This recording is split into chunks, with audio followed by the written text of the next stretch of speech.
Omni-Versal beings, Veronica and Sal here. We just got out of the Joe Gatto comedy event at the Abraham Chavez Theater. So what'd you think? Well, those who may not know who Joe Gatto is one of the Impractical Jokers, and if you don't know who the Impractical Jokers are, you are missing out. They're hilariously Hilarious. Hilariously. It's almost like hidden camera stuff, but not necessarily pranks. I guess it is a prank, but more like on social stuff, like awkwardness and whatnot, like making people feel awkward about certain things. Well, anyways, Joe Gatto is one of the Impractical Jokers, and we just went to see him, and we got to meet him too, which was very interesting. He's real. So it's kind of embarrassing, right? So I walk up to him, right? We finally get there, and I didn't know exactly where he was. I thought we had to go around more like Disneyland lines to get into him because we were waited a really long time, and he was right there, and I was like, "Oh my God, you're real!" And he's like, "I am real." And the guy took a picture of it happening too. But yeah, it was freaking awesome. He didn't disappoint. We didn't know what it was gonna be like because it's gonna be like stand-up, but like the show isn't anything like stand-up. It's more I don't know, like you said, it's more hidden camera stuff and like daring themselves to do this. Like, okay, this is what your challenge is. You have to go and do this, or else if they lose the challenge, then the Joker who loses has to be punished with they can't not do whatever they challenge them to do. Yeah, and so pretty much so it was like a stand-up thing, but I guess what I liked, it didn't seem like a very rehearsed thing, or he was just up there telling stories of his experiences, whether it was on the show or with the other jokers or just other stuff. But, and I guess that's what I would want to. I wanted to hear that because I don't know, you build a bond with these guys.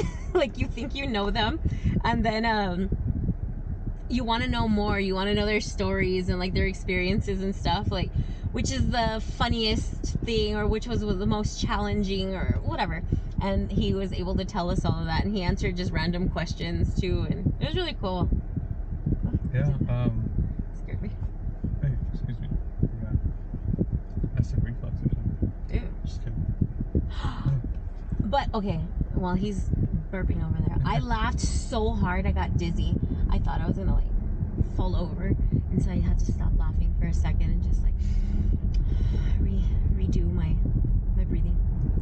Yeah, that was hilarious. That show was almost guaranteed to always make me laugh out loud at something, and the live show didn't disappoint, including his observations of El Paso already. Oh, and the comedian before him too. Yeah. So the guy before him was Ziggy at Ziggy Comedy. No. That's Jiggy. Ziggy. Isn't it Jiggy? Jiggy. That's what he was just saying, that he was getting all upset because people forget his name. I'm sorry, Jigger. That was a thing that he did. But it was Jiggy, Jiggy with it, comedy. And he was really funny too. And he said that he went to Chico's in typical El Paso fashion, and people were like, take him to the not so best restaurant in town. But personal opinion, so whatever. But they sent him there, and I was like, man, he's gonna get diarrhea during the show. And I was like, are you okay? I asked him. Yeah. He was saying it was funny. But yeah, it's funny observations how it starts talking about downtown, how it's pretty nice, and then you can start slowly seeing as you start going in a certain direction, the money's running out. He's like, man, you guys sure do like statues around here, that there's just statues for everything downtown. He's like, you sure do pay a lot of money for those statues. He's like, I think I even saw one with a boot. And then he's like, yeah, but then you spend a bunch of money on the statues, and you walk down one of the blocks and it looks like everybody's gone bankrupt. I was like, yeah, definitely. It's despicable. Is our city manager salary has to be covered. City manager makes more than Joe Gatto does. Other than that, no, I'm glad El Paso Live, you're bringing stuff like this still. Yes. And I enjoyed it. We got to talk to a really cool employee from El Paso Live, like telling us a little bit about the Abraham Chavez. One of the events coordinators, right? Yeah, and how they. I shouldn't have gone this way. I always end up messing up something whenever we're doing. I know. Well, they don't know. It's okay. We're just trying not to have you get to our house. But we're not going to Juarez. Yeah, I guess how they pick events from the Plaza or Abraham Chavez, since they're both kind of run by El Paso Live, and they always prioritize the Plaza, which is cool because it's a really nice theater. But there's something going on at the same time, though. But I think Abraham Chavez Theater could use some love. Yeah, probably too. It's just a little bit, like, clean the baseboards or something. Yeah. And then he said that it was built in the 70s or something like that he wasn't exactly sure. But there's beautiful views too from it. But they typically have to close off the I guess where the doors are. So they just block them off with black screens instead of having it open to where the public could actually see the beautiful views and stuff, you know. But I guess they're doing it on purpose because people will try to get out or break something. I don't know. Or actually probably try to get in, like, because he said it did have like access from the outside. Yeah. But I don't know. It was a little bit disappointing. It was a little disappointing to see that how much trash we all left behind. Oh yeah. They came out, like, these poor people have just stood there for hours, right? And then now they're having to go and clean up all of your shit. Like, pick up your bottle. Like, why is it so hard?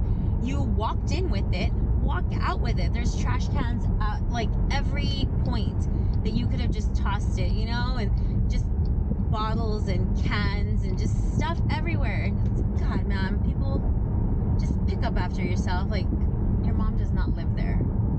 And if you're dependent on your mom, you should be ashamed of yourself. And well, even before the show started, super suspenseful moment, because as the show is almost ready to start, everyone's watching the Cowboy Niners game on their phone, and right past the 2-minute warning, the lights go down, and so wasn't it like 30 some seconds? Yeah, it was right. It was like 33 seconds left, and they're like, the lights go off, right? And they're just saying that if you have your cameras or whatever, I mean your phone's out, they'll ask you to leave.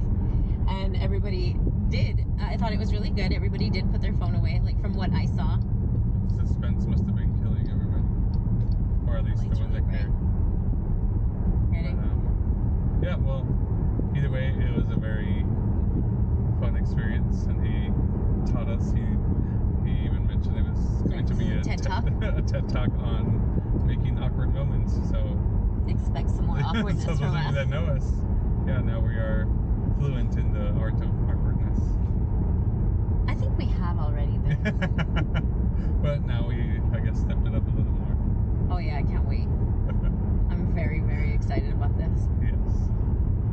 He taught us some stuff. I was already making awkward moments. What happened? Well, you just still pointing at me in your time. Oh. Oops. That's it. I got it. All right, we're done. Guys, thanks for listening if you are listening to this. And go check out Impractical Jokers. And try to follow Joe Gatto. And try to follow Jiggy Comedy